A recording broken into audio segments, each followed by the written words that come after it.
Alors, je vous remercie.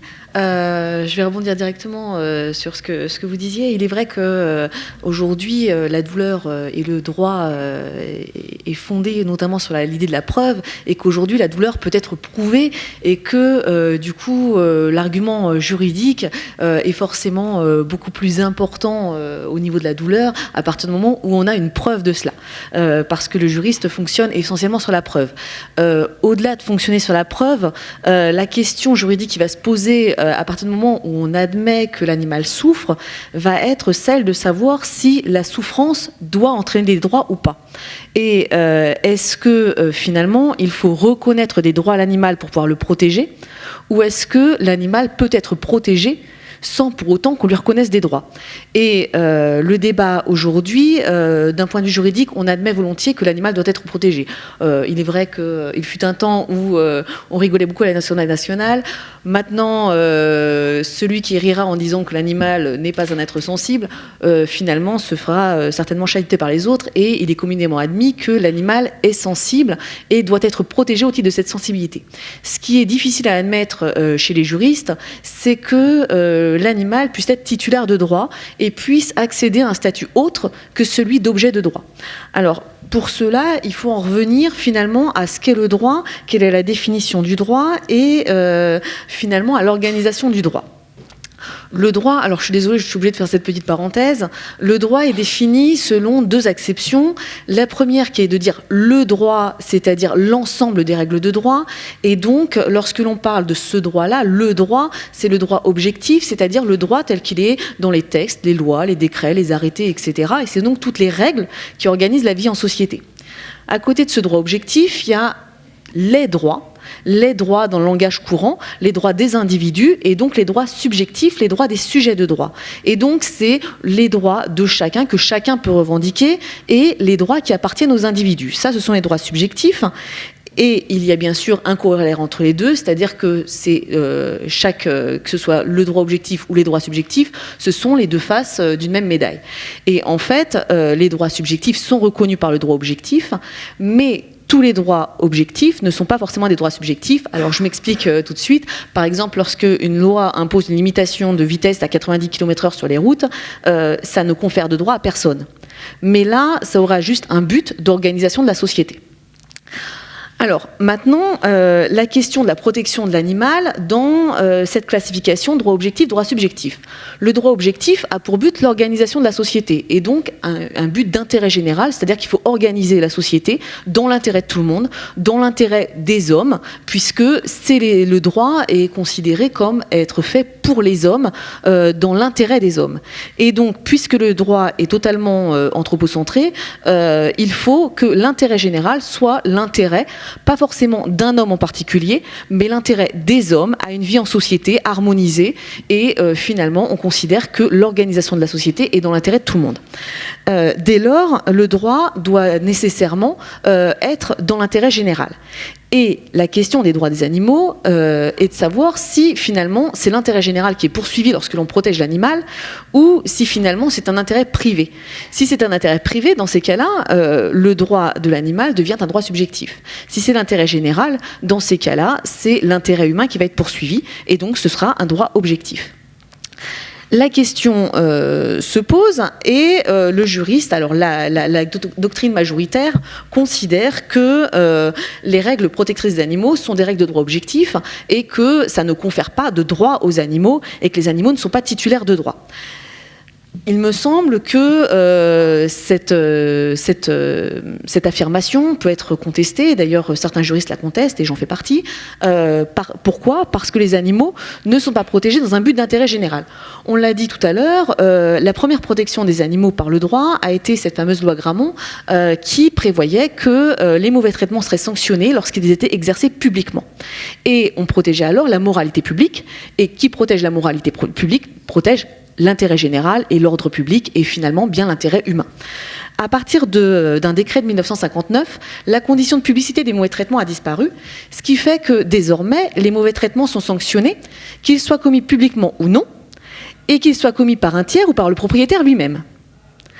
parce que si on disait que seuls les mauvais traitements commis en privé par un tiers sont punis, on dirait qu'on protège le propriétaire.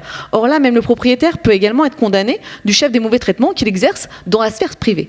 Ce n'est donc pas finalement la moralité publique qui est protégée, ce n'est pas non plus la propriété qui est protégée, mais c'est bien l'animal pour lui-même. Et d'ailleurs, en même temps que ce décret a fait disparaître la condition de publicité, on a également prévu que l'animal maltraité pourrait être remis à une association de protection animale dans le but d'être finalement protégé contre ce propriétaire qui le maltraitait. Et donc on voit bien qu'il y a une protection de l'animal pour lui-même. Or, l'animal n'est pas protégé dans l'intérêt humain. L'intérêt humain, on le voit bien, s'oppose à l'intérêt de l'animal, puisque toutes les normes de bien-être, vous demanderez aux éleveurs, ils vous diront que ça vient les contraindre, que ça vient à l'encontre finalement de certaines facilités pour eux, ça vient à l'encontre de la rentabilité économique, et finalement les normes de protection de l'animal vont finalement à l'encontre de l'homme, puisque ça vient réduire ses prérogatives sur l'animal.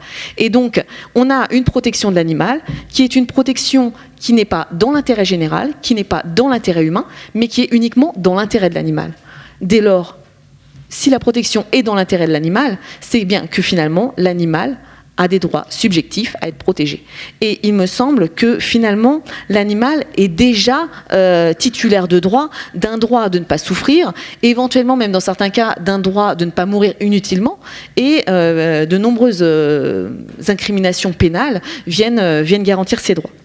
Alors bien sûr, le juriste refuse de reconnaître que l'animal est titulaire de droit. Pourquoi ? Parce que nous avons une organisation du droit selon ce qu'on appelle une summa divisio, c'est-à-dire une division suprême entre les personnes et les choses. Nous classons tout, et donc tout doit être classé soit dans la catégorie des personnes, soit dans la catégorie des choses. Les personnes sont titulaires de droit et ont notamment le droit de jouir des choses. Les choses, elles, ne sont pas titulaires de droit, elles sont objets de droit, c'est-à-dire qu'on peut appliquer le droit de propriété, qui est le droit le plus absolu de l'homme sur les choses, et donc elles ne peuvent pas être titulaires de droit. Et à partir du moment où on a cette classification-là, soit on dit que l'animal est une chose, dès lors l'homme peut tout faire sur lui, et l'animal n'est pas titulaire de droit, soit on dit que l'animal est une personne, et dès lors, il faut lui conférer des droits, et là tout de suite, on va se dire, lui conférer des droits, peut-être même comme ceux des personnes humaines. Or, ce n'est pas parce qu'on dit que l'animal est titulaire de droit, ou même qu'on lui reconnaît une forme de personnalité, que pour autant on doit lui reconnaître une forme de personnalité identique à celle de l'homme. Donc, en fait, le juriste est réticent de ce point de vue-là, et dans cette classification, finalement, il continue de considérer que l'animal doit absolument être classé parmi les biens. Et il y a là un paradoxe, puisque l'animal est jusqu'à il y a peu classé parmi les biens, mais pour autant, il est déjà titulaire de quelques droits, et notamment du droit de ne pas souffrir. Et ce paradoxe a conduit finalement à une évolution qui a été demandée du fait de cette incohérence, et qui a été demandée par les associations, et le droit est là aussi pour suivre les évolutions de la société, et il y avait une forte demande de la société en ce sens.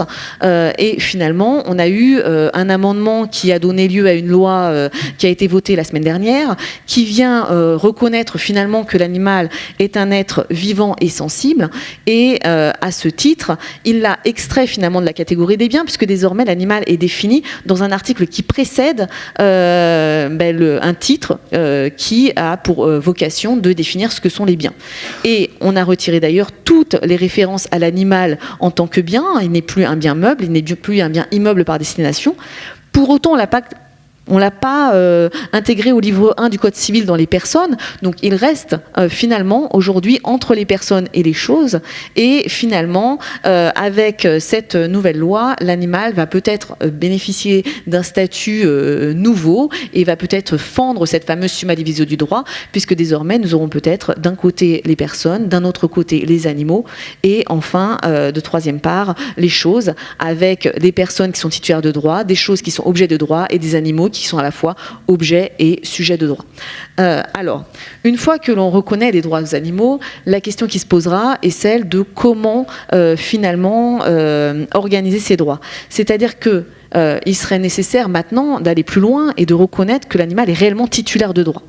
Pourquoi ? Parce que tant qu'il n'est pas titulaire de droit, finalement on ne discute pas de ses droits. Et aujourd'hui, on a des lois protectrices des animaux qui sont des lois générales, qui ne distinguent pas qui ne distingue pas les cadres. Et je vais vous donner un exemple très concret. Nous avons un article, alors c'est un article L655 quelque chose du code pénal, -1 je crois, du code pénal, qui vous dit que les atteintes à la vie, des atteintes volontaires à la vie de l'animal sont sanctionnées d'une contravention de 5e classe, me semble-t-il, et ces atteintes à la vie de l'animal sont sanctionnées lorsqu'elles sont exercées sans nécessité. Et le code pénal ne définit absolument pas ce qu'est la nécessité.